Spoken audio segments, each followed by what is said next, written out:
You know, everybody has a different temperament and personality, and it's something that has to be developed, you know, over a period of time.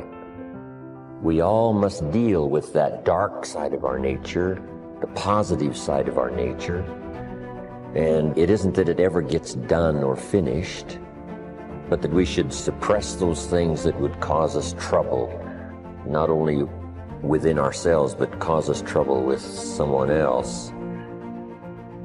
You're not aware of that conflict going on, because conscious attention doesn't need ordinarily to focus upon it. And so you don't get involved, and you're not anxious about what party is winning and what party is losing. They're keeping up a kind of balance. It's a spiritual battle, and it's taken people thousands and thousands of years to figure this out. You can find that and just look inside. Inadequacy, weakness, susceptibility to temptation, narcissism, pride, envy, revenge, resentment, frustration, lack of faith, all of that. So we spend a lot of our energy, a lot of our time, a lot of our work and our thoughts on how much stuff can I get, how much can I accumulate.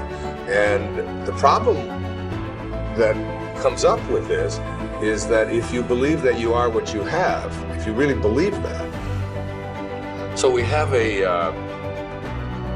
almost like a dilemma. If I am what I have, then when I don't, I'm not. I start to get really terrified. I start to get really scared when I don't have as much stuff as I want to have, or when other people have more stuff. So we spend a lot of our energy comparing ourselves to what other people have.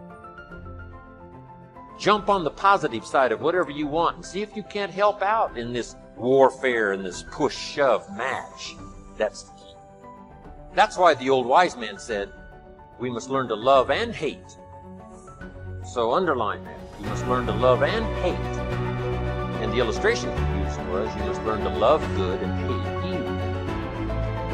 But the major key to your and my future, the major key to you and mine being able to put our lives together, to get up and move forward, the major key to creating the next greatest version of ourselves and looking out for our families and improving our lives and our community. A major key is you. It's me. It's all of us. We have to decide that we're going to take responsibility.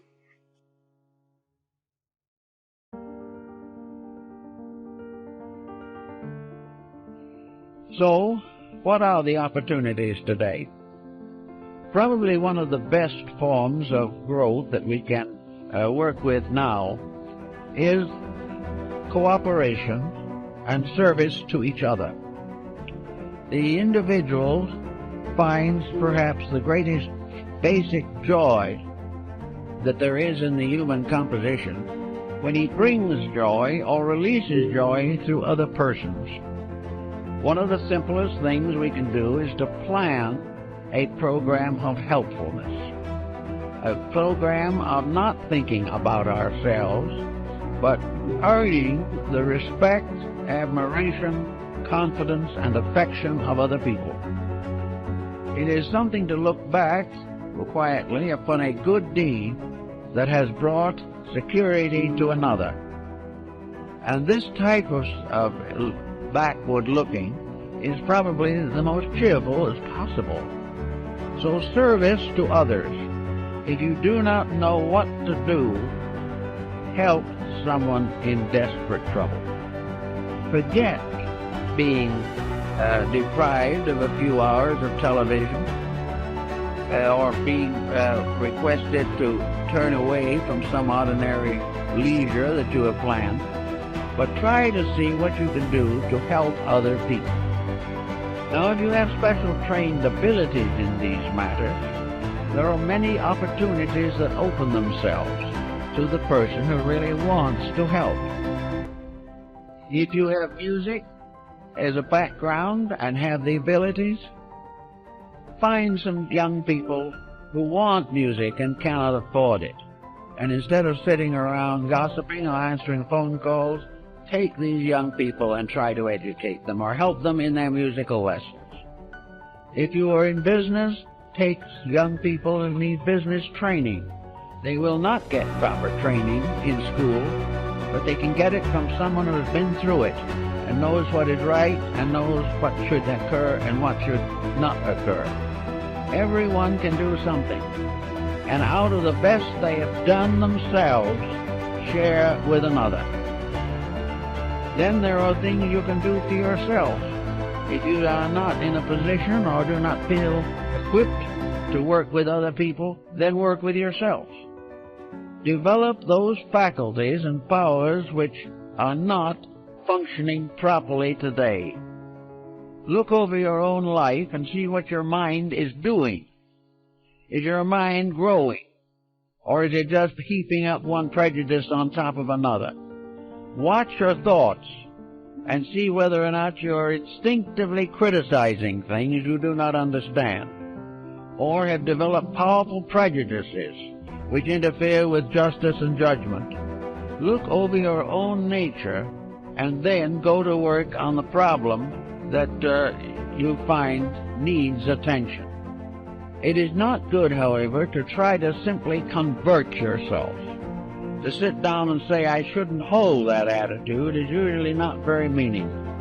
What you really should do, if you dislike a certain condition, is get into that condition yourself.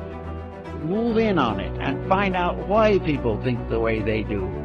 Instead of criticizing from some set point within yourself, find out why other people are not more successful in their judgments. I know a number of persons who have simply gone into various walks of life which are not their own in order to find out how other people really live. And it is almost certainly an eye-opener. If you do not wish to go through all this, it then is the best attitude you can have is to believe firmly that every individual is doing the best he can for what he is. And it is always important to try to estimate what he is and help him to become better.